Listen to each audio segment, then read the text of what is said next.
Hey, kia ora koutou whānau. Welcome back to another episode of Big Hairy News. You right, Joe? You about to sneeze? Going to sneeze? Got a sneeze I'm just coming? trying to make up my mind whether I'm going to sneeze for the entire show or just get it out of my system now. I'll have to let you know. Right, it could happen at any moment. Let's keep people on edge. Very good. Hey, team, how are you all tonight? Good to be back with you. Lovely to be with you. Also, Chewy, I don't know if you've seen yet. You can probably check it because you keep an eye on the chat via YouTube, don't you? We've got a poll up. We've got 3 finalists for the theme tunes. And I have no idea what it is, but it's either A, B, or C. Cherry, do you see? Is there a poll there that can tell us? I do see the poll, Pat. Yes, what does it say? It's very mysterious because it just says A, B, and C. There's no results there, is there? No, I can't see the results because I haven't voted yet because I don't know which one is which because I haven't listened to them yet. And I can't it's tell all you very mysterious and I can't tell you which is the way to vote because that will then tell everyone if we have a favourite or not. What we'll do though is we'll play those a bit later on just to let you know what the 3 are. And we'll basically keep the voting open until middle of the day Thursday, so it's Tuesday, Wednesday nights, and then into Thursday, and then the winning theme tune will be used on Thursday night as we go out. And remember, we're really looking at the exit song rather than the entry song, but we do have one of those 3 which is more of an entry song, so you can figure it out. Before we get going, just want to remind you as well that we do have our drop going on for August at the moment. BHN shop.nz. Of course, we've got our regular gear there, our hoodies and our t-shirts. We've got personalized gear there as well if you want it. And our support this month, is the rainbow hoodies. There is one called, what's the color they use? Bluestone or something. There we go. Yeah, it is Bluestone. So you can get a Bluestone one, or you can get a pink one, and that's the same color for the t-shirts as well. And that is going, and the profits from that, I should be very clear, a percentage of the profits from that are going towards Rainbow Story Time, Let the Story Be Told guys who are trying to sue Brian Tamaki for defamation. And we thought we'd help them out by putting some money in their coffers. And I think, Chewy, no one knows this yet, I think we've had one lovely person come on board and offer to match our donation again. We have. So this has become quite the theme. Yeah. And it is very, very much appreciated to put some more oomph in what we're doing. Yeah. So very good. So that is there and that is available for you to get into should you want to get into it. bhnshop.nz. So buying the buffer gear supports us and also Rainbow Storytime. And actually, I guess the thing today is if you buy some buffer gear, you've actually doubled your contribution because someone's offered to match our donation to a certain level. So it means if you buy some, 25% of the profits go to them and another 25% through a donation from someone else. So you actually get double bang for your buck when it comes to what's being given to Rainbow Storytime. Let me just say one thing very quickly, because we may have some people with us because Rainbow Storytime, Sunita has publicized us doing it as well. This is a monthly drop. So you order and you pay, and then this Friday we send the first orders away and you hopefully get them by next week at the earliest. And then we do another week of it and that gets ordered the following Friday. So because they're drops, you order and you pay, then we order and we pay because we're just a small outfit. We don't have the back finances to go and order 50 shirts or anything. It also means we don't have to waste any money on merch because we've got every size and everything, then we won't have some left side of it. So you order, you pay, we order on Friday for the people who are buying it this week and you get them next week. That's how the system goes. Just so everyone's clear, I don't want people to think, oh, I buy a t-shirt from Glassons and it's with me 3 days later. This is a drop and that's sort of just how we do it. Tonight on the show, we're going to have, this is honestly, This is the best worst story in the world. Paul Goldsmith, the Minister of Culture, decided to send off invitations to Matariki and instruct his staff to have no te reo on it and not call New Zealand Aotearoa New Zealand as an invite to Matariki. Utterly fantastic. I mean, like I'm saying, it's so bad, it's good. We're also going to be having a look. This is a crazy one, man. And I'm not surprised it's not the biggest news story of the day or the week. The Tsar of the Health NZ, the man who loves privatising his own kind of medical experience, told RNZ that the health system could go broke. Like, that should be exactly true. That should be the biggest thing in the world for the next 4 days, but it's kind of under the radar a little bit. But we found it, we saw it. We'll be talking about that tonight. And also some information that came out. I think it might have been announced on Friday. We didn't cover off on it yesterday, at least anyway. And this is the new, it's not necessarily a new syllabus, but a new way of teaching in schools mathematics as instructed by Mr. Luxon, our hairless leader. And we thought we need to get an expert in to talk to us about this. So he is the principal's representative from Te Tai Tokoro. He's also a principal with some 40 plus years experience. He has the best first name in the world. It is Pat Newman joining us tonight. Pat, good evening to you, sir. Kia ora. Kia ora. How can you say that without saying it? Kia ora. Kia ora. Yeah. I know. Honestly, I'm very much looking forward because it shows the uttermost ridiculous thing you could possibly. It's like if you're going. It's like you might as well put no Māori symbolism on this invitation to the Māori New Year. It's just bizarre. Utterly we bizarre. could refer to him as Paulie Goldsmith.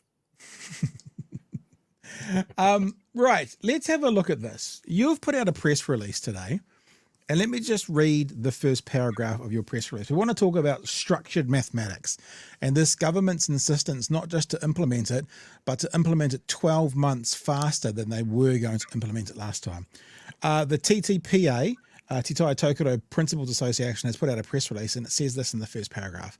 Aotearoa's choir boy of crisis, Christopher Crisis Luxon, strikes again. As always, never let the evidence get in the way of a good story. He misuses the suspect data gathered in mid-2022 on math achievement in New Zealand schools to authorise the dogmatic one solution works for all mandating of pedagogy in New Zealand education. We were trying to read between the lines what you're actually trying to say there. We were a bit unclear about that, Pat. But I thought what we'd do to start the whole thing off with. You must be a politician if you're unclear about it. This is actually from RNZ. It's both Christopher Luxon and Chris Hipkins, 60 seconds each, talking about this issue, and then we'll get into it. Let's have a listen to what they had to say. If we actually had a listen to what they had to say, it would be good, I guess. Just talk amongst yourselves. Nothing to see here. Any minute now. The assessment moved at the end of last year to be in year, looking at year 8 versus a multi-year band. What we're focused on is making sure we fix the problem, and whether it's 45% or whether it's 22%, we've got a problem in maths. And when we can actually cut it year by year and we see 3 out of our 5 kids are actually a year or more behind, 4 out of 5 are actually not at the standard they need to be to take on high school. That's a big problem. That's why we've moved very fast. For consistency purposes, wouldn't it be better to use the assessment data that goes with the correct curriculum? I would just say to you, outside of this place, in New Zealand, if you're a parent, you want to know that your kids are actually where they need to be at the standard they need to be at going into high school. And when 4 out of 5 of our kids in year 8 are not at the math standard, that's a big problem. And we can debate and discuss that all day long if you want to, inside baseball process conversations, or we actually go out there and we fix it for New Zealanders, and that's what we're doing. Are schools going to have to defer their art and music curriculums in order to prioritise maths? We've made it very clear there's must-do stuff and there's nice-to-do stuff, and we want everything focused on the must-do. And at the moment, that means teaching our kids to read and teaching them to do mathematics. And if everything else has to be delayed as a consequence of that, so be it. We do know that there is a gap here around between years 4 and 8. Kids seem to lose progress in areas like maths and literacy during that time.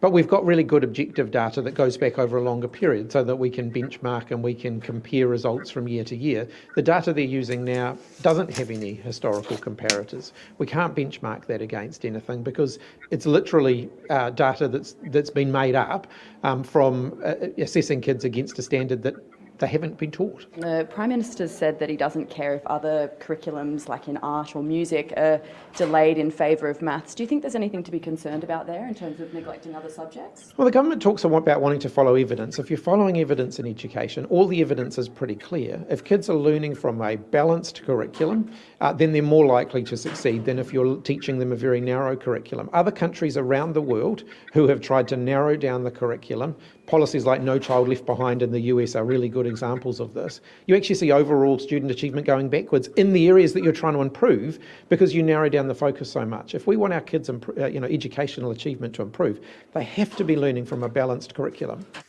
So there you go. Thanks to RNZ for that. How about no even questions, Pat? Your response to what you've just heard.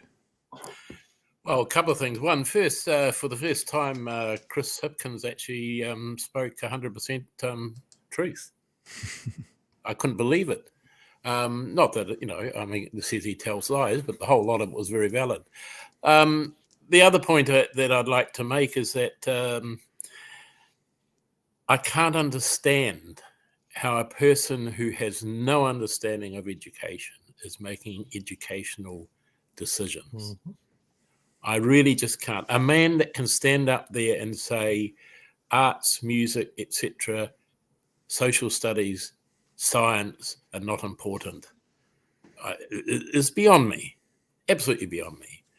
And I think what's very unfair is that he is marginalising and scaring parents. And this is the problem we've had. This government has marginalised and scared parents about the lack of achievement and the lack of that. Can I jump to the chase straight away and say to you, the Year 8 kids he's talking about, they started learning mathematics under the national government's last great experiment called National Standards. Yeah.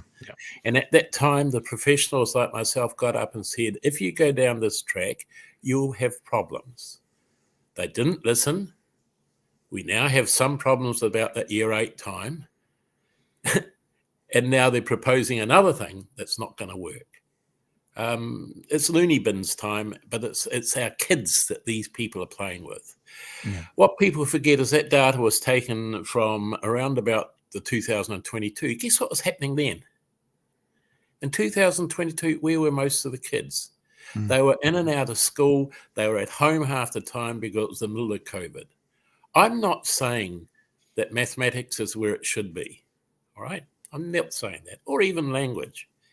But what I am saying is we've been screaming for help from all governments, both Labour and National, for years, 30 that I can think of, saying you removed all the support for teaching curriculum and helping teachers know curriculum. It was called the advisory services. Roger Douglas and his mates, Preble, decided it was better to give fly-by-nighters contracts to come in and do it, to teach teachers how to do it. They removed all the supports.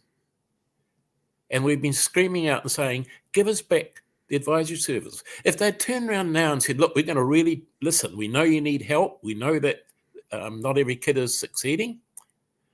Then we, instead of spending I think it's about 80 million now they're talking, and a few other 100 million they're wasted elsewhere. If they said, we'll turn that into giving advisory services so you have people in all curriculum areas in your schools, whenever you need them, following up with you, working in your classroom beside your teachers, showing you how to update, I would have been applauding them. Instead, so he can make a big announcement in front of his National Party meeting on Sunday, he used our children as cannon fodder. He brought up the mathematics thing before anyone was even ready. The ministry didn't even know he was making the announcement, or the ones out in the regions didn't know. But he needed something to look big. And he used our kids. And he talks about how it will be great because every kid will be getting taught the same. Good God, man, has he got no kids? Which kids all learn the same? What is the difference between some of our kids who may be under trauma, may be under abuse, all those sort of things? What's the difference between kids that are bright and slow? about special needs, about neurodiversity. Is the man bloody well cuckoo? If he is, he shouldn't be running the country. On that point, well, I was going to share this later on, but he was on breakfast this morning as well, talking about structured mathematics. He goes, it's good because it's a consistent way to do several things, including, this is what he said. But actually having a consistent way of teaching both maths and reading is important, and it helps all kids that are struggling, and certainly kids that need to be extended. So, consistent way of teaching it. I mean, like, teach by numbers, page 1 to 5 today, page 6 to 10 tomorrow. Yeah. If you miss a page, you are held back. Too bad. Because surely the way kids learn is all different. I mean, I'm not saying surely like asking, we know that. So how can you have a one-size-fits-all teaching model if kids all learn differently? Look, just on reading alone, we know there are 27, probably more, but at least 27 different ways of teaching reading. And some of the experts actually said in the past, most kids need a bit of all the 27. Right.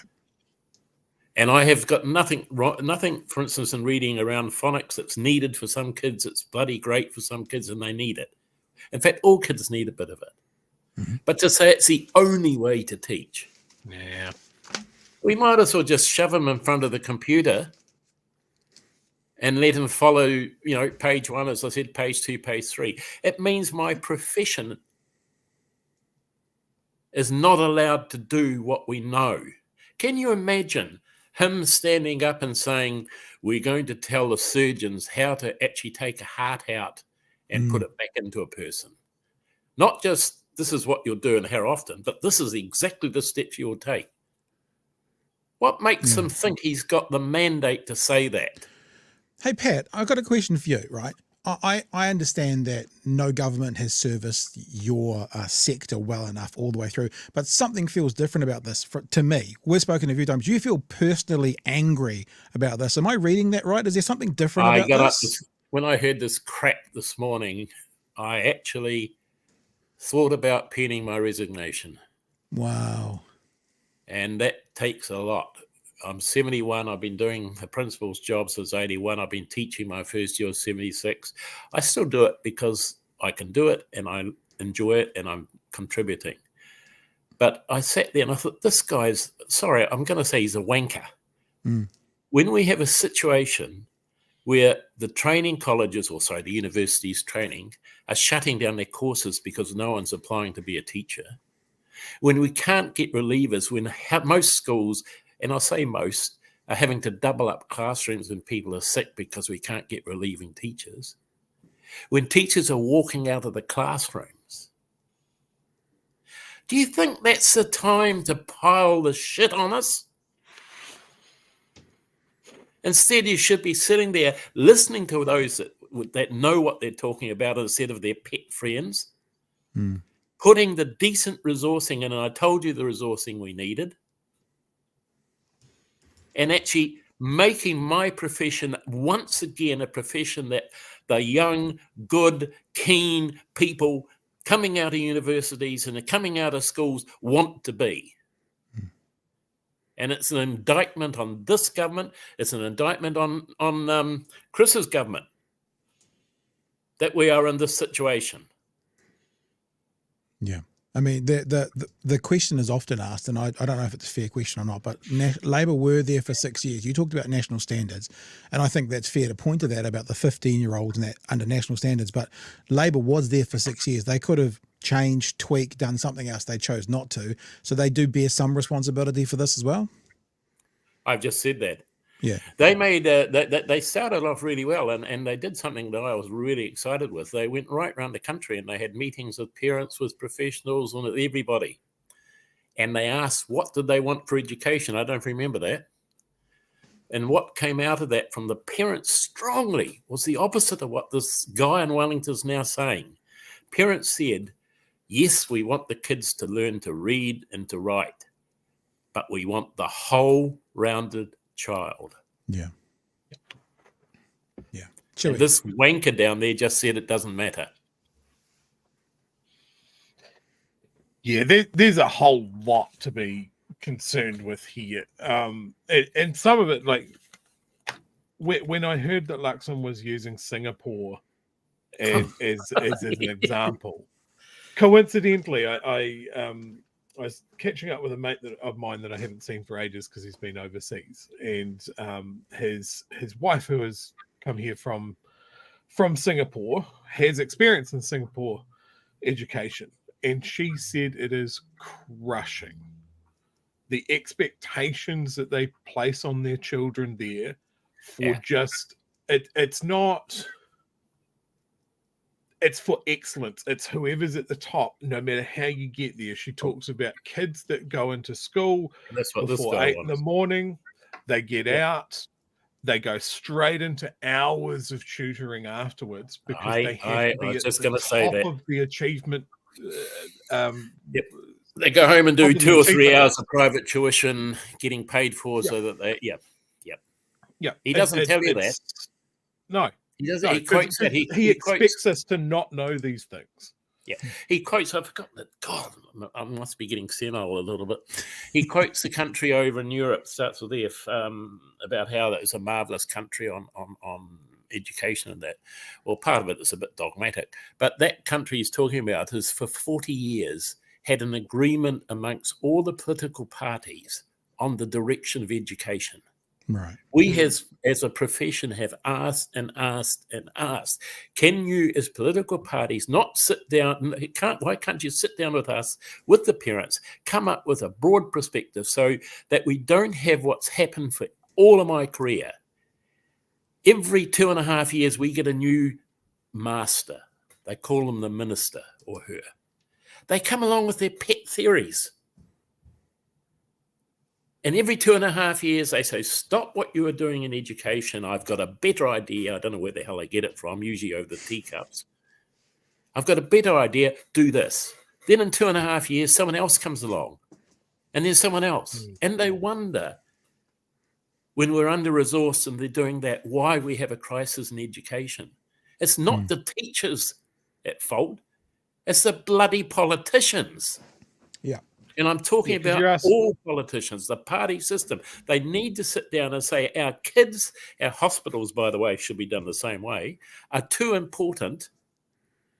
And we need to have a direction that we all agree on. It doesn't have to be everything, but the main thrust.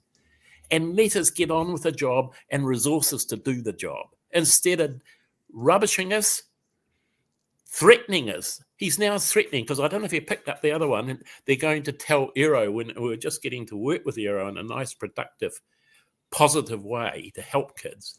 But now they're going to direct them to become the Gestapo police again. And if we aren't coming up to standards, they'll send in the minions to make us. And if we still don't, we'll be fired. Well, the man's again on the cuckoo land because there's no one to replace us. Sorry, I am, as you picked up, fairly... Are you allowed to say pissed off here? You can say fucked off, you can say pissed off, you can say whatever you want, Pat. Up to you. There's not even any detention. We haven't rolled that out. No lines, won't give you any lines, won't wash your mouth out with soap. I've got a question though, because I went to teacher training college in Auckland, Epsom there, and I think I remember in the late 1990s there being a change to what was considered a core curriculum subject. And for some reason, I have a memory that says dance and drama became kind of a core curriculum subject. It's not the case anymore, is it? What would be considered the core curriculum subjects? And why I'm asking that is when he talks about the nice to haves, art and music, are they technically not core curriculum subjects anymore? No, is that how? Again, oh no, I've got to be careful what I say. We have a curriculum, and all subjects are involved, including art, music, drama, science, social studies are a crucial one, but most of them, a lot of them are not being taught now. And why are they not being taught? They're not being taught because we haven't got that advisory service to go around and teach people how to teach social studies, how to do the arts and music. The model that they have to help is that they let contracts, but the contracts are only let by the ministry depending on what is the whim of the current minister. So the current minister at the moment has got a whim on reading, for instance. So in the theory, they're letting contracts in reading. I don't think we've had any contracts in reading in major way for years. So a lot of teachers don't know how to teach those subjects anymore. And that's why I'm saying, instead of this rubbish, can you imagine if we had highly skilled practitioners throughout the country in the arts and science and reading and maths, able to go into schools, spend time in the classrooms, going over things with the teachers, refreshing the kids, all that sort of thing, what would happen? Yet they go down this line, which is do as you're told. We know better because we ran Air New Zealand and because we're now supposedly in Parliament. We know better than you. Do as you're told. Well, maybe they couldn't do as they're told because their behaviour really does need something done about it. As you say, the aforementioned press release, the last line, what we have instead is an approach more akin to, quote, I'm the chairman of the board, although I know nothing about education, just do as you're told, as you finish that press release. I have a question for you. I currently have an 18-year-old who is in her first year of teacher training. She's at university in Otago, and she's studying to be a teacher. What advice have you got for her? My advice is to study pedagogy. My advice is to study really strongly how children learn. My advice is to become a teacher. And my advice is to stand up for what you believe and what you've learned. I probably may have portrayed a different thing, but as I said, I've been teaching since 76. I could retire. I could have retired a couple of years ago. But it's still the best job in the world.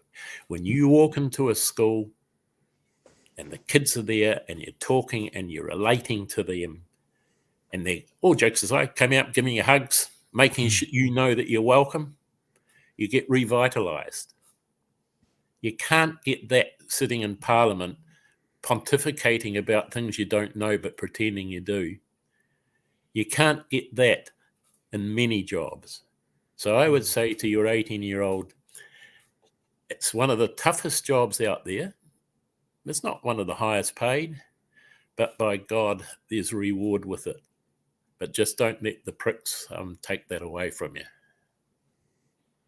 Chewy, anything else you want to add?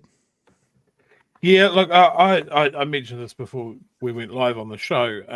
A friend of mine who's a secondary teacher and has been for a couple of years now, who understands neurodiverse students, who is extremely passionate about what she does. She's been umming and ahhing about it for a few months, but this was the final nail in the coffin for her. She handed in her notice. She signed up. I think she's heading to Brisbane. They're certainly happy to take our teachers. So I think this is really, really going to cost us. And I think that the thing that you identified, that you get a government that wants to make changes to education on a 4-year timescale, maybe an 8-year timescale if we're lucky. Nobody is sitting there and going, what's our 20-year timescale from when they start to when they finish? What are we wanting to crank out here? Like they talk about maths and they've got to hit these standards, and everybody's got to learn the yeah, but whose standards and where have they got the standard? But no one's actually questioned where they got these standards from. I mean, I look at my own experience as a neurodiverse student who hated maths. It was deeply unpleasant. It didn't click for me at all. And it took a teacher going way off book to get me engaged in that and to get me there. Now, that's not learning to the same standard. She found the standard that worked for me to get me somewhere. It wasn't how everybody else was learning. I really take umbrage with him basically putting a value on what these kids are learning. Yeah. And it's maths is up here, high value. High value is maths. Arts, who the fuck needs that? Can't run a business on arts. It's just, and to come from someone whose kids weren't in the New Zealand education system. They learned overseas. His direct input into this is so fucking minimal to be offensive. And at the time when they're talking about charter schools and they won't have to follow all of these rules. By the way, they just don't. They seems don't. so The charter focused. schools don't have to follow the curriculum. They don't Which even is- have to have people that are teachers. Which is completely hypocrisy, because if they're saying this, we've done this before, Pat, they're like going, we've got the best way forward. This is the best way forward. This is going to be best for the children. Oh, you guys don't have to do this. You can do whatever you want. You know, it's like, hang on, you've either got the best way and they should be doing it, or you don't have the best way and you should shut up about it. Yeah, but you've forgotten one thing. Yep. This is not based on educational pedagogy. This is based on a political ideology. The decision, the whole lot of this is based on a political ideology. You look what they are aiming for. They are aiming for not the neurodiverse, yet the neurodiverse to me are the ones that make society exciting. They're not aiming for that.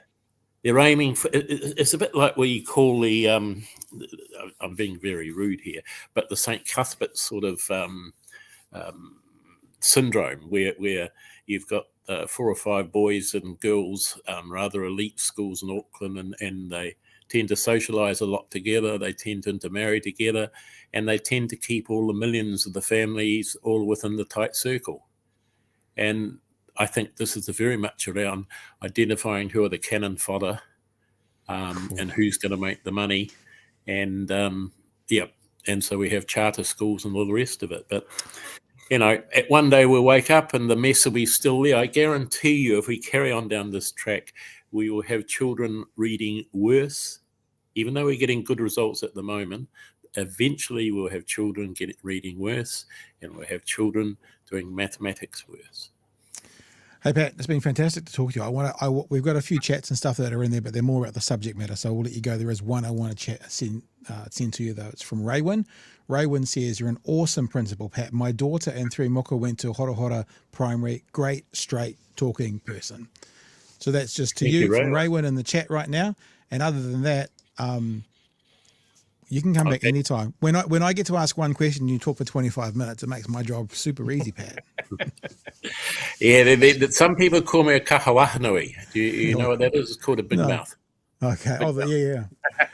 But it's been brilliant. And look, this is an important conversation. And the good thing about the little community we've got here is they will share this left, right, and centre, and these words will go out.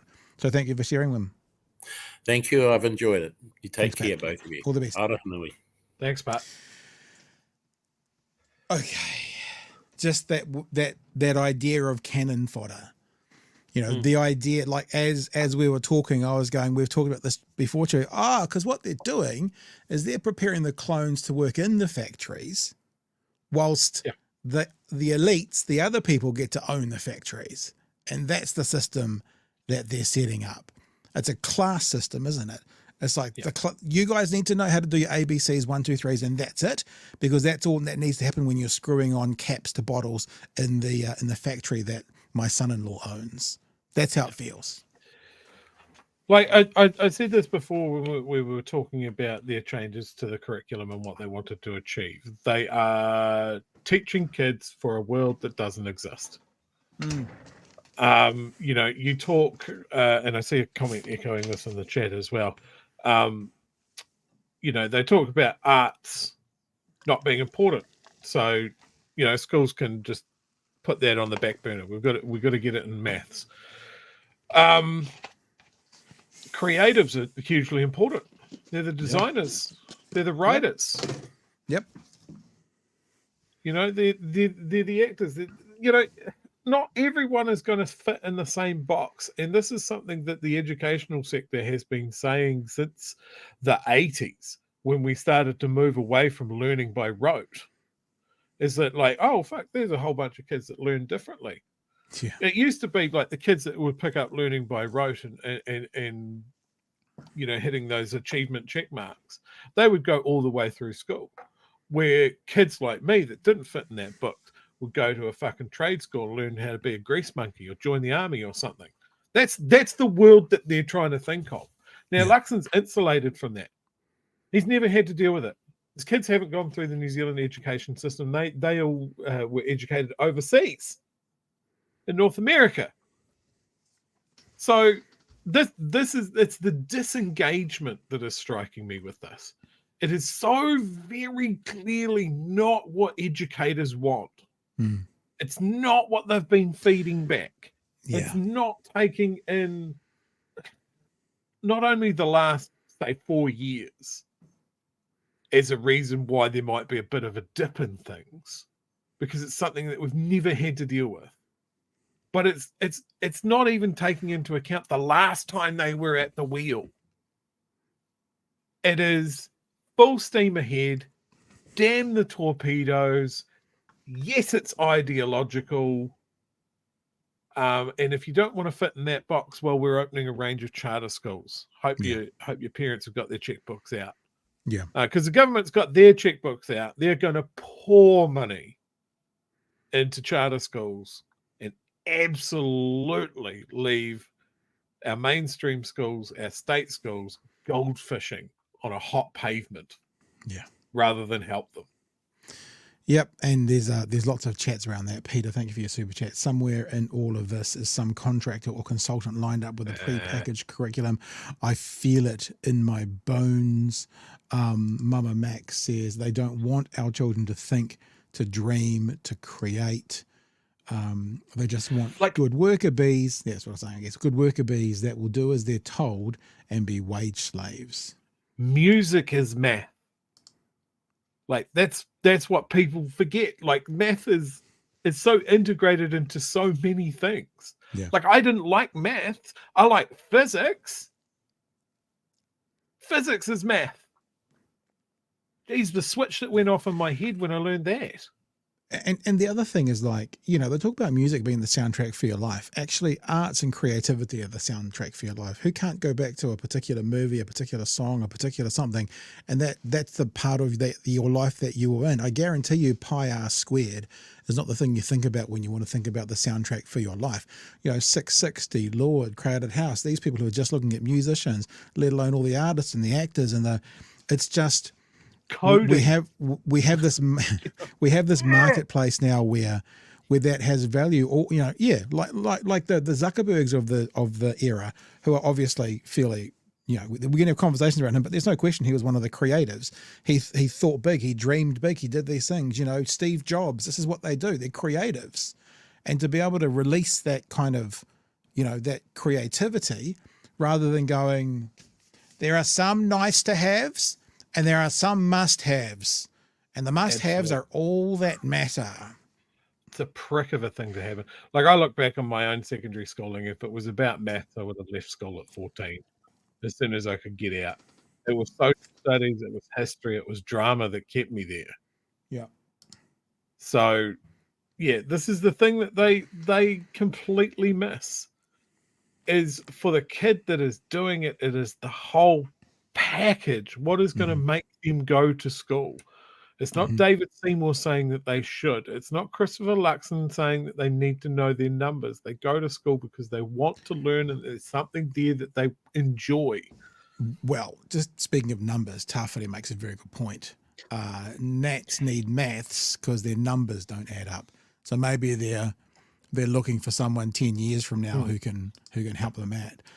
Because I care, at the DepSec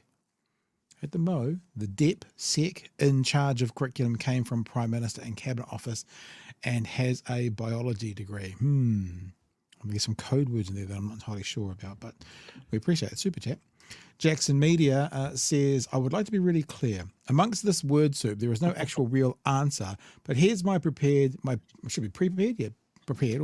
talking points. Yes, no, we get it that you guys are getting in there. No, there we go. Because of here again, the time, dollars, setting up charter schools is huge. I guess the time is money. Setting up. Lurchify, thank you, very generous there for the super chat. A good government sets an environment, one where ordinary people can flourish and vulnerable people are cared for. Then this government overreaches into very intrusive authoritarian decrees on how more than what. The other thing, and I know that everybody is aware of this, remember these guys in part got elected based on an anti-mandate vibe of the last lot. Fuck, how many mandates are coming out? They're telling teaching professionals, you must do it the way we say. Those of us who got into power because you guys were all worried about the last guy's mandates that were trying to keep you alive, what you got to realize now is we're going to mandate how you do your job. That job you're trained for, that job you might have dozens of years of experience in to learn how to do it best, we are mandating how you are going to act in that role. Oh, and by the way, I sold deodorants for a living and I looked after New Zealand's planes, you know? And left that company millions and millions of dollars in debt. Yeah. All right. Let's just a couple other things. I feel bad for teachers, man.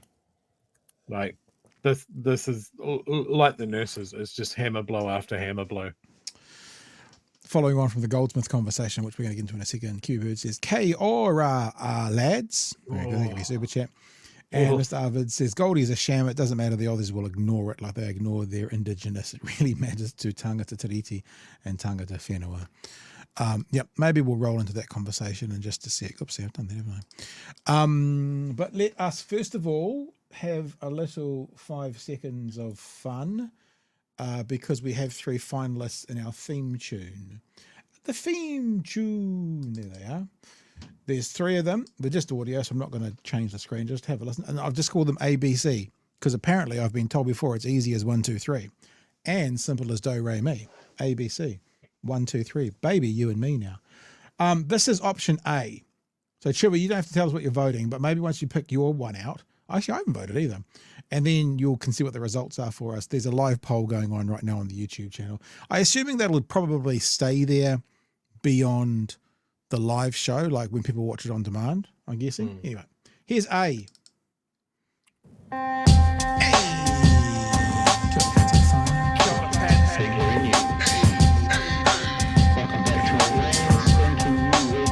Help us settle a debate, whether it be thoughtful or funny, even if we're all creatures of hate.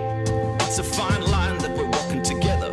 For better, push aside the temptation to berate. Let's take a note of the So I offer no words to us to not either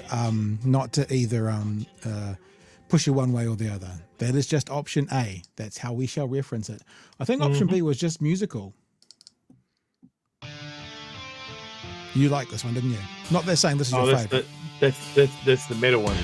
This is the Green Day one.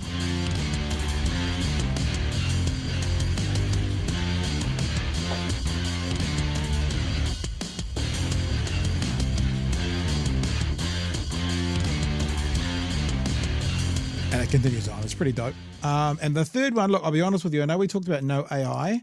I've contacted the person, haven't heard back from them yet because I contacted them today. So it's my bad.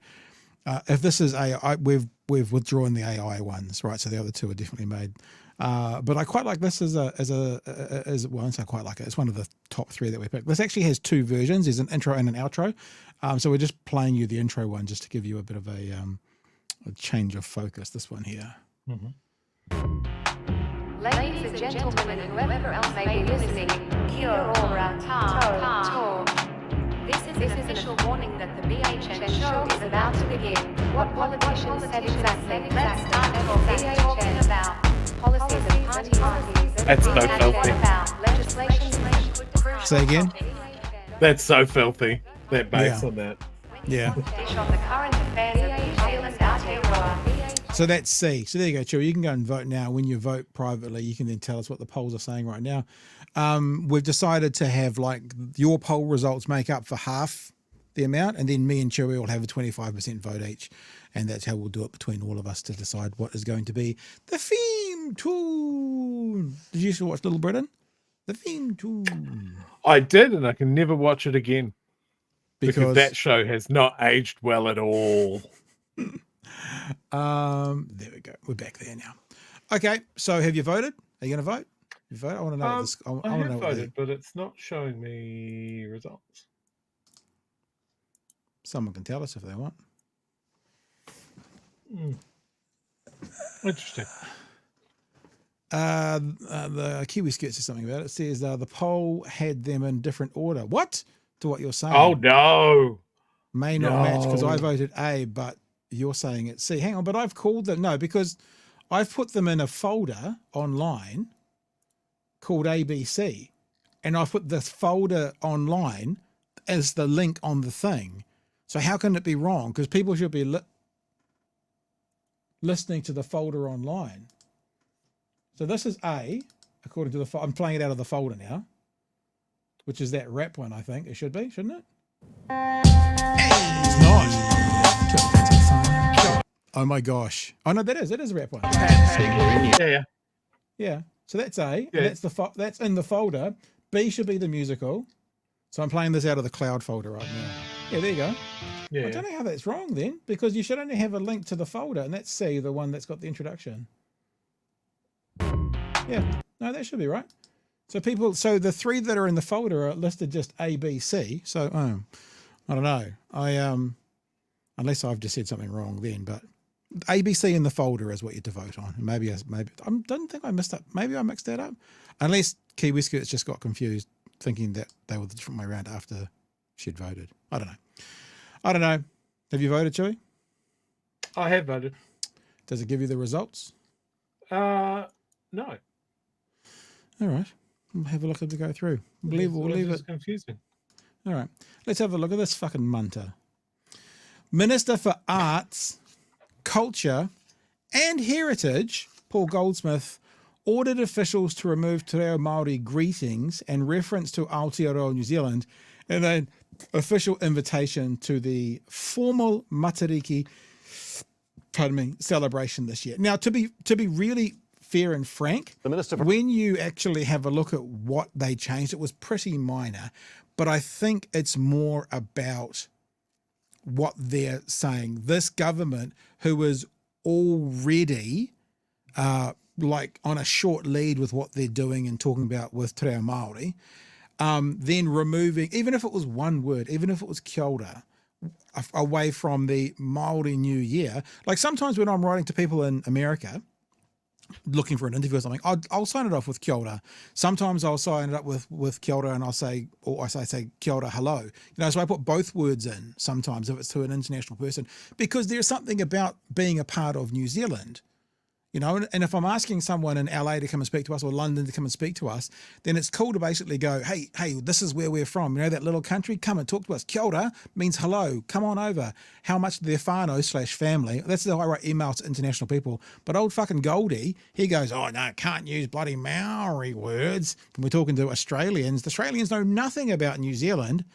Good Lord. Let's have a listen. For Arts, Culture and Heritage ordered officials to remove Māori greetings and the word Aotearoa from an official invitation to a foreign dignitary for Matariki celebrations.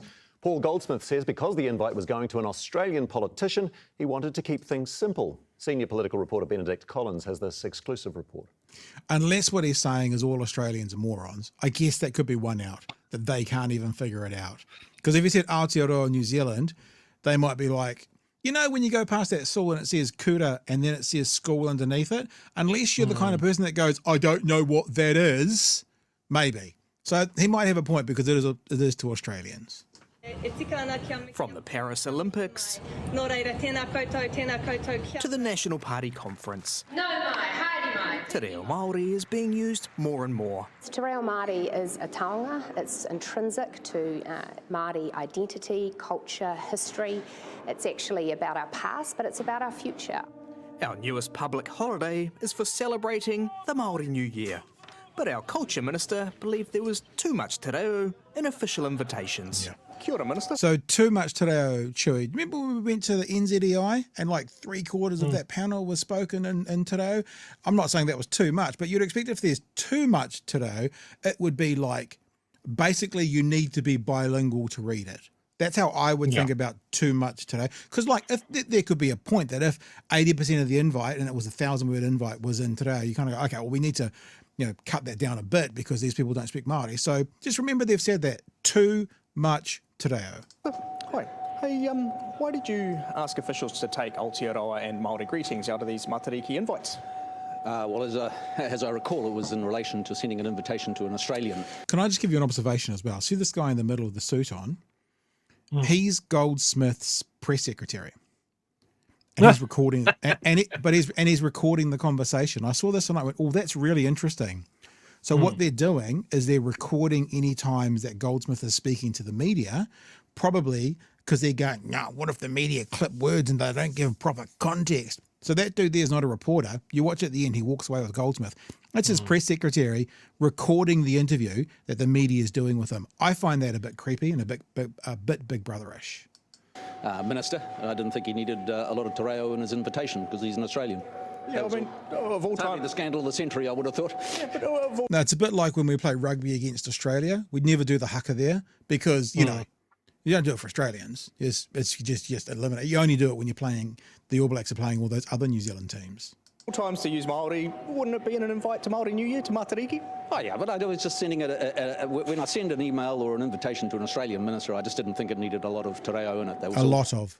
Email chains released to One News show the invitation officials initially proposed went from tēnā koe to dear, and Aotearoa New Zealand to simply New Zealand.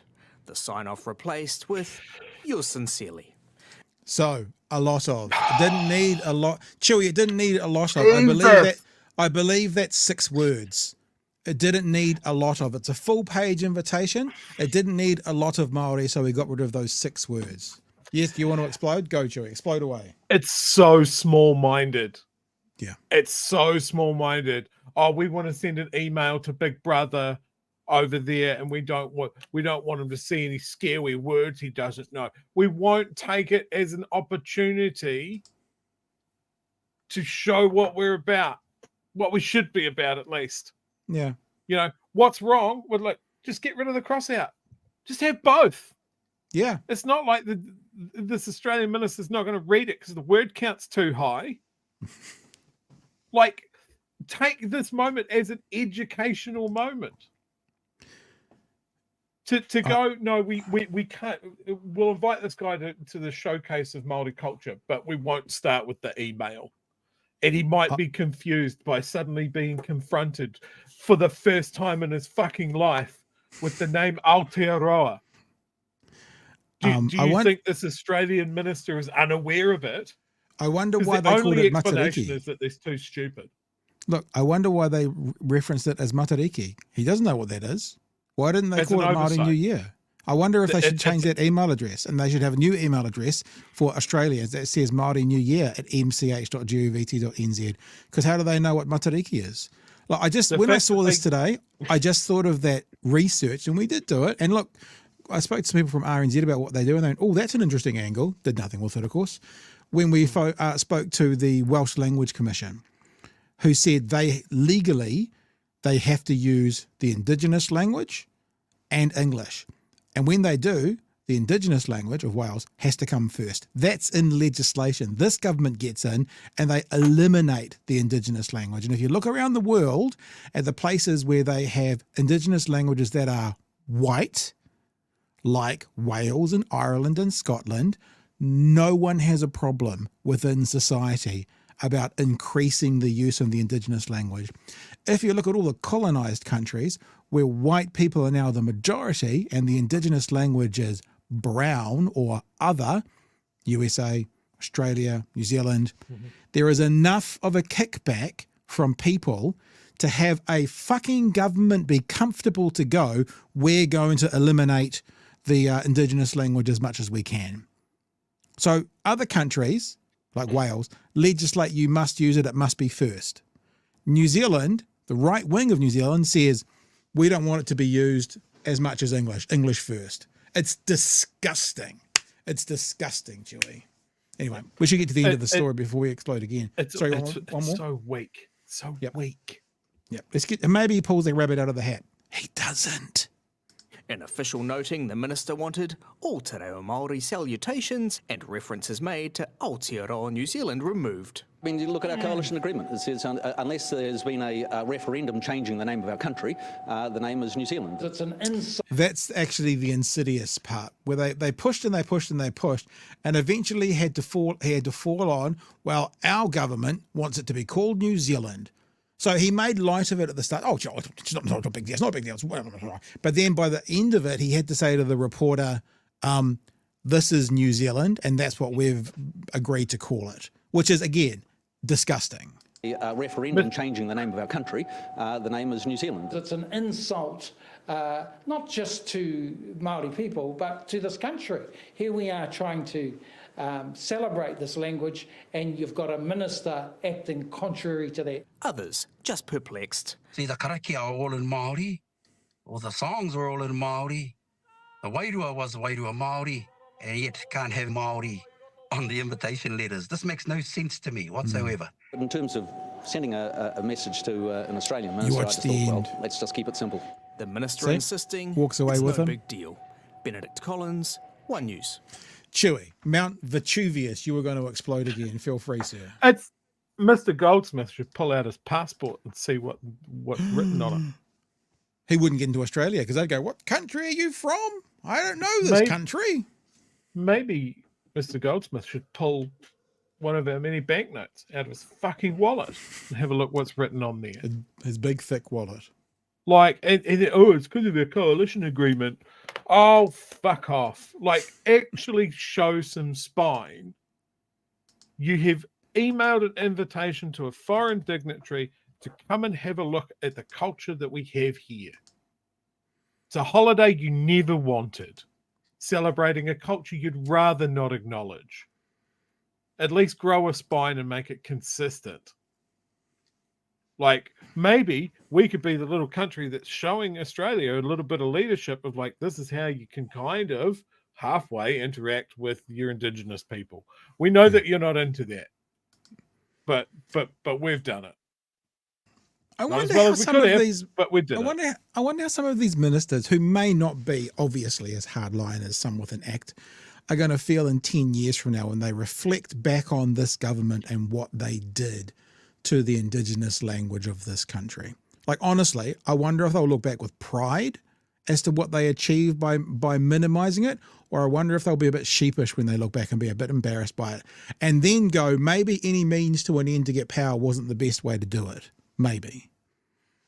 Yeah, I don't get it. Like, he obviously doesn't think it's a big deal.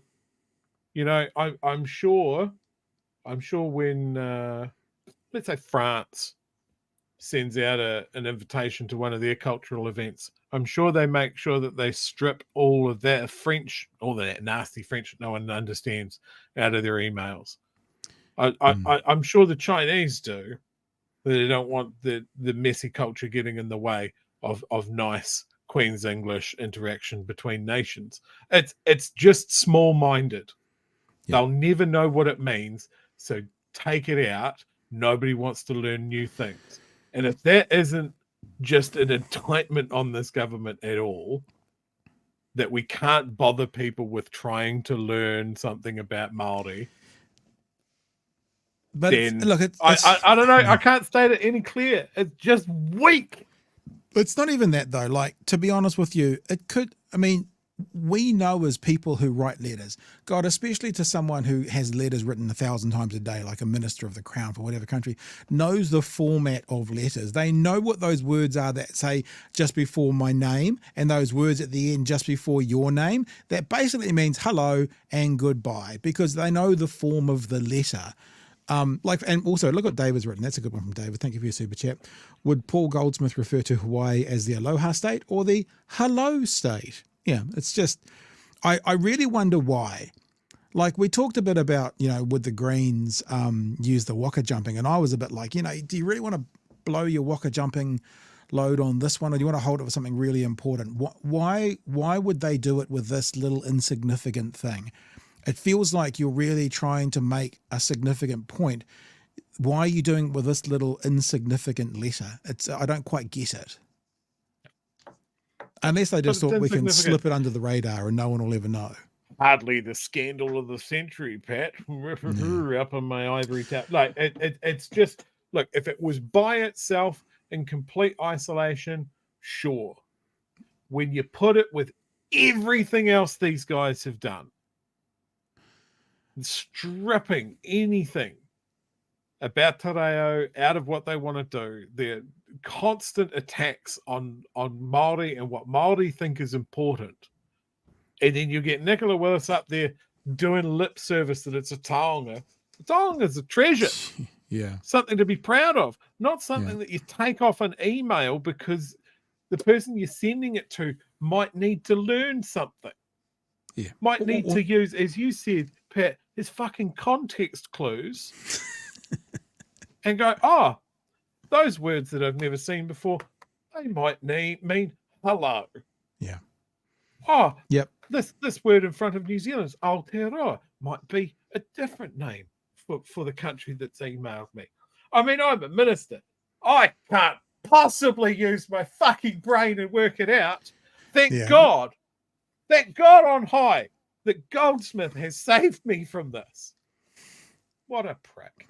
Yeah, well, that's the other thing as well. It's like, I mean, I to be honest, if you're in Australia and you don't know what kia ora means or something like that, then there's something pretty wrong with you, because I think, especially if you're in a ministerial, like, are we really not going to know what the French words for hello are, or the, it's like the German, we know those, they know those, and if they don't, they get briefed by their PRs. It's just bullshit.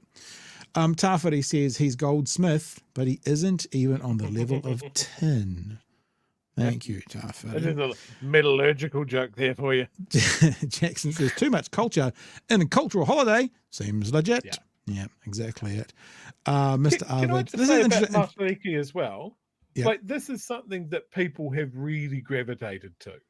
Yeah, like, love it. Yes, there's the practical side of it, that it's a holiday in an absolute desert of time off. That is that part of the year. But the people that were going against it were like, oh, why do we need this? All of that sort of thing. You would have seen it here in Dunedin, Pat. Thousands of people turned up for it. Cultural performances, the whole works. People have gravitated to it. Yeah. Even all the way down here in very white bread South Island. Like, people have learned stuff from it. It's glorious. And these guys don't see it because it doesn't fit their ideology. Well, They're out of step. I really honestly think they've been put out of step by Seymour, and a part of it is pandering to him to keep him on board with what they're trying to do. Because I don't actually think Goldsmith has a problem with that. This is what I was saying before. I wonder if they'll look back and be proud of what they've done or be a bit embarrassed by it. I think that couldn't possibly be more. Let's just get to some of these super chats. Mr. Ravids, how can Willie Jackson still call him a good guy? That's an interesting point, actually. At what point do you, like, I'm not saying, look, I was going to use the word Nazi. I'm not about them, but that idea about if there's 11 people sitting with a Nazi at a table and no one says anything, and there's 12 Nazis sitting at the table, at what point do you say, well, if there's whatever there are, 66 MPs sitting around a table and, 4 of them are espousing white supremacist words, do you have 66 people who are happy to espouse white supremacist words? It's the same thing, isn't it? And look, actually, as I say that, James says the National Party is pandering to white supremacists. Tawhiri again says the Kiwi strip in the culture to make it English. The Kiwi strip the culture to make it English. Got it. Peter says there must be thousands of official letters yearly, especially between New Zealand and Australia. And Wooming says Goldsmith of the 38% National letting 8% ACT and 6% New Zealand First dictate this government's racist prick hiding behind their partners. Yeah, I think my gut tells me it's actually, probably a decree from on high, meaning, Mr. Luxon saying we have to stick by this even if it sticks in our craw, guys. So, yeah, we'll move on in a sec, but I just want to say as well, Kiwi Skirt has just said something about the voting being wrong again. I'll look at it again, guys. You can have a look. I've had a look at what the things are at the moment, what the votes are, and we'll keep an eye on that, and we'll make sure it's all right. We'll add it up correctly. Thank you for your super chat. You can just message us at Kiwi Skirt. You don't always have to pay for it. You got our emails. Just part of the team. Part of the team, mate. Okay, now we've got one more story to do tonight. is there anything else we want to get to between now and moving on? Is there anything else you want to wrap within this, or any other chats or anything? Are you inviting me to tangent? No. I hadn't prepared anything, but I can tangent. No, I'm not going to. Not going to. Because this last story should be the biggest story of the year. It really should be, because this person is suggesting our health system might go broke. So I'm going to play you a little bit from, he was with Paddy Gowers doing stuff with RNZ. I had no idea, but this is always a thing when media companies shut down. They run, whales and gnashes their teeth. The on-screen talent is normally okay. It's actually the producers and the backroom guys and they're the ones that get impacted. We said that about Today FM when it fell over. Tova went somewhere else. Duncan Garner went somewhere else. They've all got these profile people all continue to work on. It's the little underlings that that get screwed over. Anyway, Lester Levy, who is I'll show you something interesting. Do you remember, what do we call Mr. Levy, the Health New Zealand Czar? Look what TVNZ's referencing him at the moment. That's interesting, isn't it? Yeah. Health Czar, Lester Levy. He's basically he was talking on 9 till noon with Paddy Gower, and Paddy had to kind of pull it out of him and pull it out of him, him saying that if we don't do X, Y, Z, our health system, our nationally funded health system, the public health system could go broke. And remember, I think we spend about 30 billion a year on health, and they're currently spending more than half of that on tax refunds and reimbursements for landlords, 14 billion and 3 billion. So every time these people say, God, money's tight, don't know what we're going to do here, you must add that into the equation for the rest of the term. So we're going to play a bit of this from RNZ. Well, how much we got there? Oh, it's not very much. It's only a couple of minutes. And I'll probably just let it play through. It's funny listening to Paddy on RNZ because he's much more sedate and much calmer as he speaks. So this is Paddy Gower talking to Lester Levy about the health system and the dire financial situation it's in. Yes, and we, as I said, we will come to all of this. I just want to pick up on the financial side being worse than you thought. Are you saying that actually the overspend is worse than you thought? Yes, it is, because if you consider the overspend we've got... Let me just highlight as well. Listen to the phrasing that the Tsar uses. How much of the particularly purposefully chosen language could lead to PPPs and privatisation? Just have a listen. But roughly 130, it's probably a little more than that. This is on a run rate. Every month we've got a deficit of about that level. 130 million a month, you're talking? Yeah, 130 plus. Is it more? So have you found that it's more than that? Is the figure higher, and by how much? Well, it is around that, but just depending on how the expenditure falls, it can be more than that. The problem about this, and this is a real concern, is that you have to have cash. So we need cash to be able to maintain the organisation, just like any organisation or business. And because it's losing money at such a rate... It's not like any business, and it's not losing money, because it's not a business. It's not losing money. A business loses money. The National Health System might have budget overruns or underruns, but it doesn't lose money. It's a very different thing. There's no investors. There's no shares being sold and people are losing their money. It's the wrong way to think about it, unless you are pro-privatisation. Ultimately, two things happen. One is you have to access money that would be used for capex, capital development, or depreciation. So it's losing money, and we need capital investment, Chewy. We need to access capital. You see what I mean by talking about it sounds like an investment. It sounds like privatisation. It's business speak. So what happens if you've got a startup and you're overrunning your expenses, you go to an investor and you sell 20% of your business for another $1 million because you need an injection of capital. That's what he's saying. That's the Now, he may not mean that for the system, but the words he's using are, we need capital investment to not go broke. This government's not going to give it to them, so where's it coming from? In order to keep your cash flow alive. So we have to not only stem these losses in order to make the organisation sustainable, we have to stem these losses in order to be able to have the cash flows that we require to maintain the organisation. We need to pay people, we need to pay for all the supplies and everything else, and that is quite a serious problem, and that's probably the most urgent problem right at the moment. Okay, so you don't have enough money.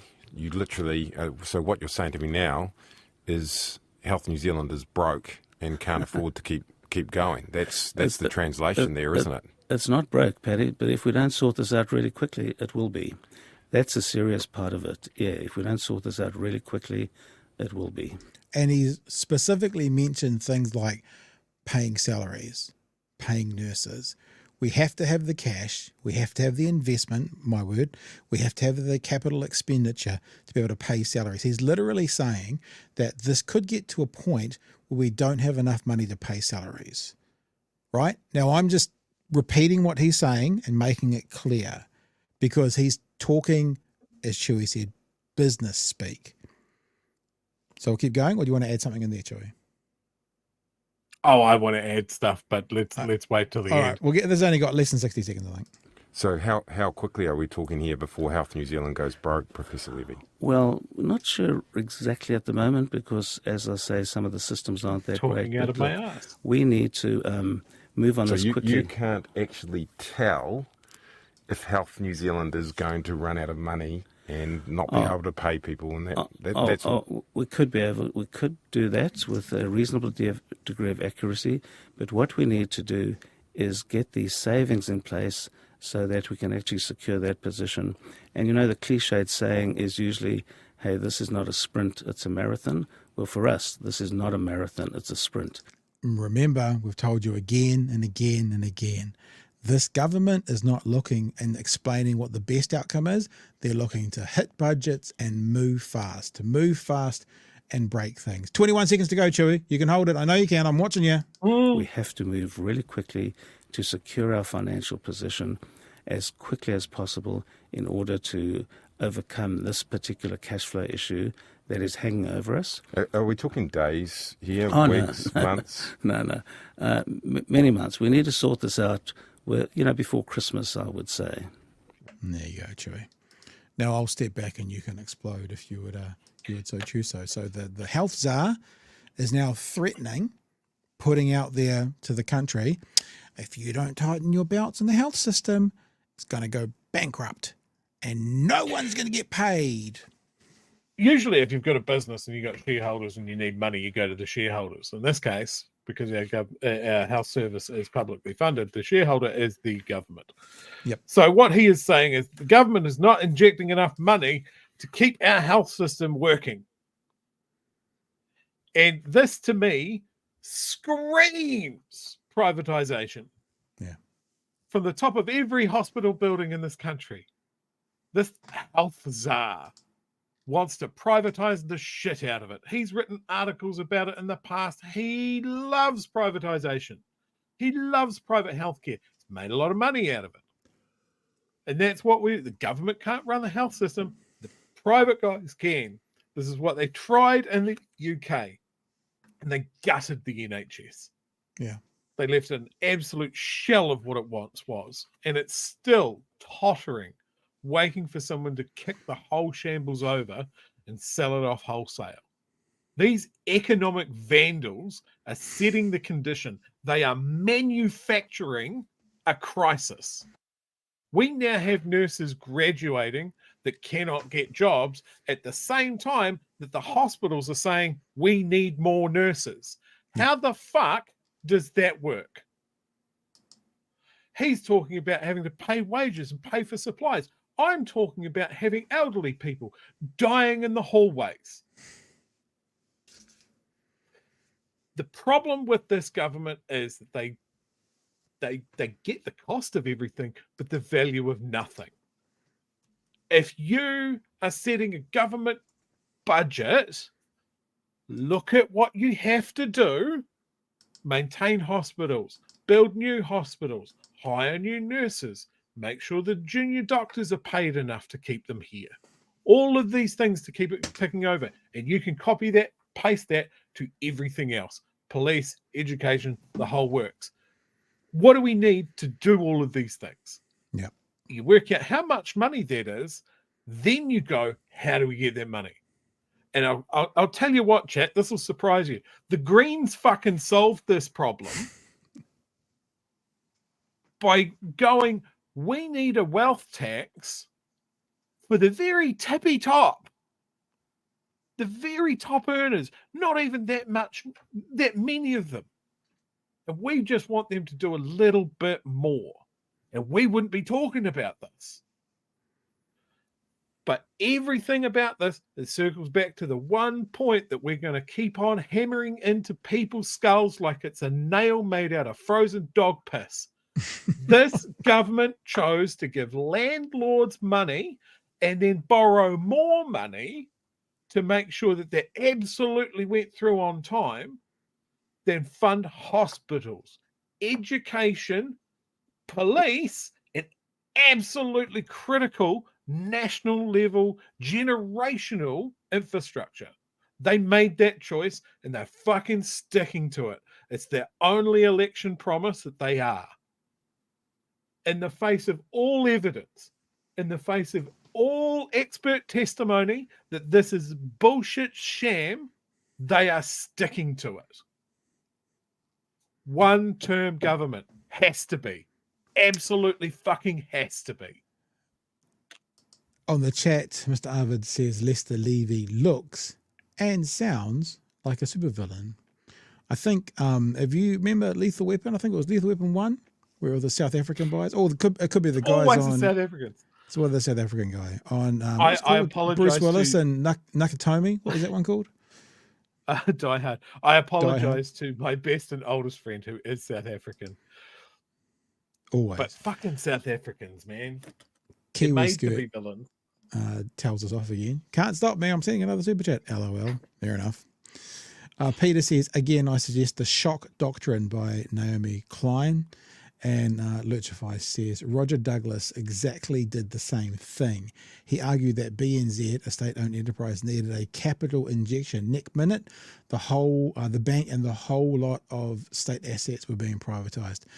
Yeah, I mean, I guess maybe I'm being naive. I don't see how the health system can be privatised, but Chewy, I guess it's like the charter schools, eh? All of a sudden you can have lots of private entities popping up within the health system. 100%. Yeah. And they will buy, like, if anything goes out for private tender, right? So you're a business that's made some money in the health sector elsewhere on the planet, and you got money to spend, and there's this new market that's been opened up for exploitation by the cunts in charge here. You come in with your big fat checkbook. Yeah. Do you buy the old hospital that needs a lot of investment?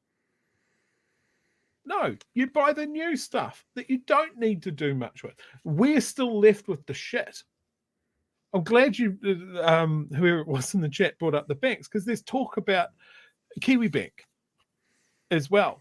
Potentially we need to sell off a chunk of Kiwi Bank because this government doesn't learn the lessons.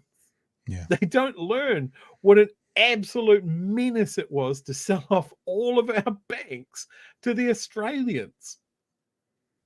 So all of our wealth gets just extracted. That's what these guys see New Zealand as a wealth mine. This is why we can't get ahead. Because all of these profits head offshore. We can't possibly do any of this ourselves. We can't possibly make the big grown-up decisions.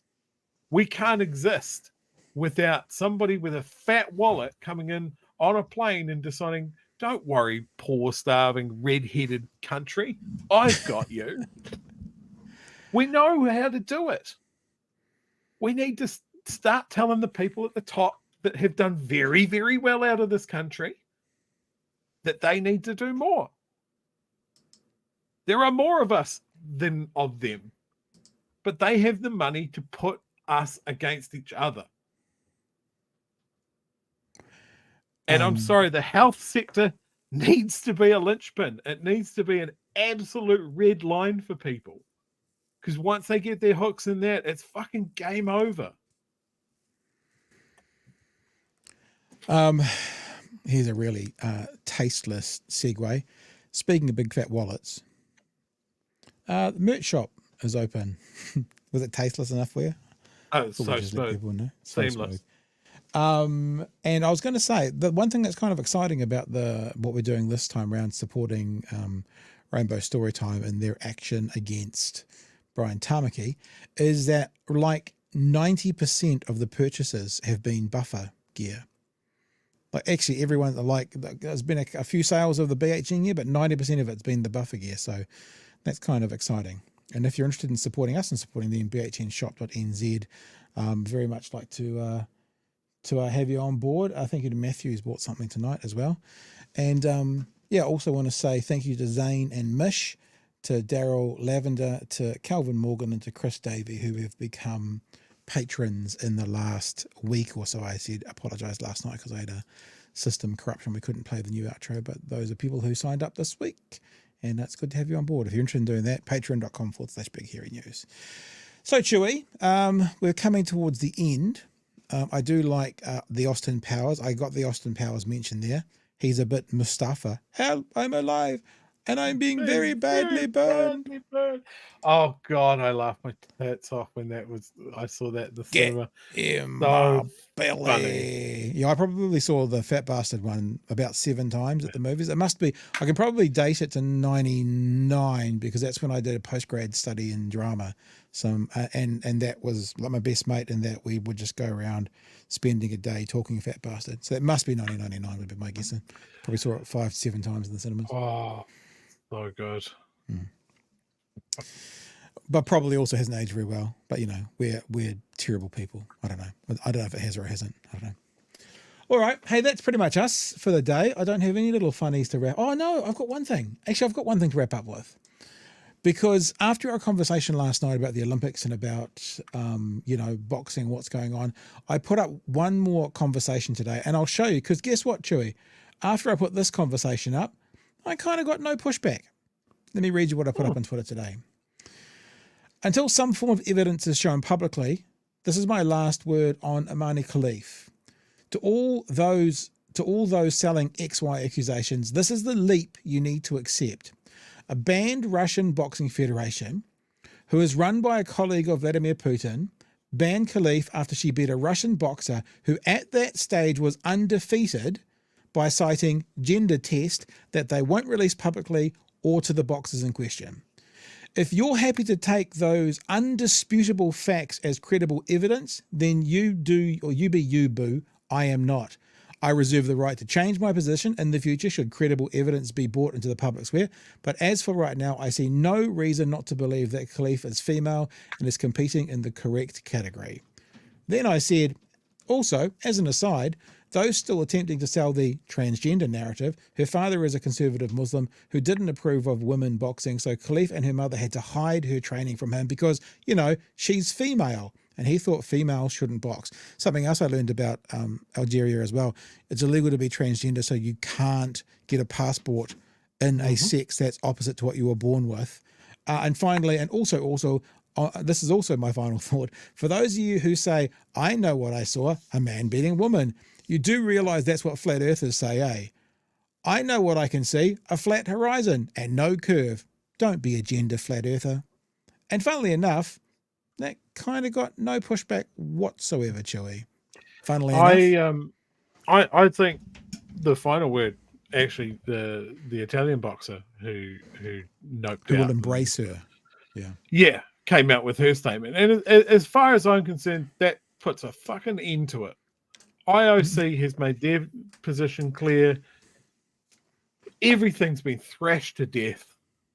And now the person that kicked it all off has said, look, you know what? This is why I was angry, because I saw my Olympic dream disappear in smoke. Fair enough. I can understand that. That's a human reaction. I can understand being very pissed off at everything. Yourself, your opponent, the whole fucking thing. But to actually make that statement and go, you know what? That's on me. Yeah. That's a big call. But the Italian boxer, she's the one that set off the firestorm, because it was that line, I've never been hit harder in my life. Because there was a Fallon Fox, I think her name was, who was a transgender fighter in the MMA, and that was a line that the females that Fallon Fox as transgender women were fighting would say. So as soon as that Italian boxer used that sentence, probably inadvertently, might have been completely true, that's what set off the firestorm. So actually, although she's said, "Oh, I'm sorry," I would, she's kind of got a huge responsibility in this because of what she said, which she's now recounted. But as you know, lies go around the world 3 times before truth gets its pants on. And it's one of those situations.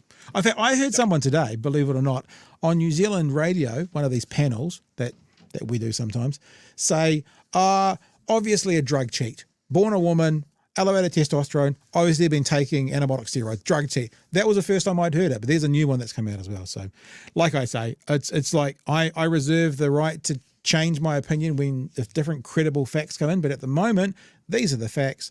I accept it. No, absolutely. All right. Anything else, or are we done? Anything else? No, hopefully we can get back to talking about cool things about the Olympics, like people getting E. coli from swimming in the river, and that French pole vaulter who knocked the bar off with his dick. Simultaneously losing his event and winning life. I suspect, because we were talking tonight, actually, with my partner tonight, going, you do realise the village is a shag fest, eh? She was like, what? I'm like, the village is known. Oh, yeah. To be an absolute rootcity.com, because you've got all of these athletes who have the best bodies in the world, who have been training and kind of denying themselves for months, if not years, to get to this peak, and then they do it, and then they're there for another week, and it just becomes a root city. And I'm imagining he's got a few offers after what the whole world has seen. So two things about that. I love that they always bring up. Like I think the last 3 or 4 Olympics have always brought up the shag-proof cardboard beds. It just sounds like a challenge. And I'm just like, yes, they're shag-proof to a collection of the world's most athletic people. You know, are you going to tell a gymnast who can all plank? Shag on? They can all plank for 2 straight hours. It doesn't work. I saw a picture of a competitor who had taken a towel out into a grassy area and was getting sleep out in basically a little park near the Olympic Village because the village was too noisy. I'm choosing to fill in the gaps of what it was noisy with, that he couldn't get a nap in the middle of the day. So, and also let me just show you one thing as we wrap this up, just in case you're thinking we're not telling the truth. This is a photo from a previous Olympics taken at 3 a.m. and it features Usain Bolt and the entire Swedish female volleyball team. All of them at 3 a.m. and he had finished his racing by then, so there you go. I'm not saying anything happened. I'm just saying the entire female volleyball team was in a bedroom with Usain Bolt at 3 o'clock in the morning and took a selfie. Nothing untoward there. Nothing untoward. All right. It's fun tonight, guys. Well, it wasn't fun as in the topic matter. And there you go. We did do something light at the end. We talked about shagging in the Olympics. I wonder who would get the gold medal for it. Probably that pole vaulter, actually. He's probably up for the gold. Yeah, I'm sure he's a very busy man. Yeah. We will be back tomorrow night from 9 p.m. for another live edition of Big Hairy News. We will continue to take your votes on the theme tunes. On Thursday night, we will preview which the winner is. And remember, patreon.com/Big Hairy News if you want to support us. And also, you can head to bhnshop.nz if you're interested in supporting us and also supporting Rainbow Storytime as well. And sure, pick up the news, Big Hairy style, keeping it loose. New Zealand, where the politics play, they bring the truth every single day. Talking about the mess all over the land,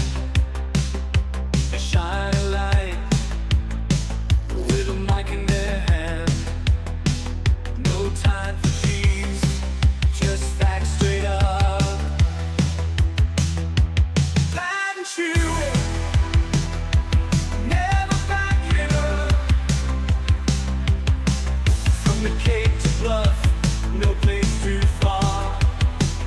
They expose the truth and raise the bar. Politicians tremble at their mighty voice. Hadn't you, they'll make the right choice. All right, guys, back again tomorrow night from 9 p.m. for another edition of Big Hairy News. Check out the theme tunes. We'll talk about them again tomorrow night. We'll play the winning submission on Thursday night. And other than that, it's been a lovely night. Remember that I think that was a really important conversation we had with Pat Newman tonight. So feel free to share that around. It'll be up on YouTube at 6:30 a.m. tomorrow morning. It'll be on Facebook at the same time. I'll do some clips from it tomorrow as well. There'll be some bits and bobs out there. Follow us on Twitter as well if you want to get a hold of the clips. And until tomorrow night, we see you at 9 o'clock. Until then, hooroo! Be well, people. Send Mr. Goldsmith an email.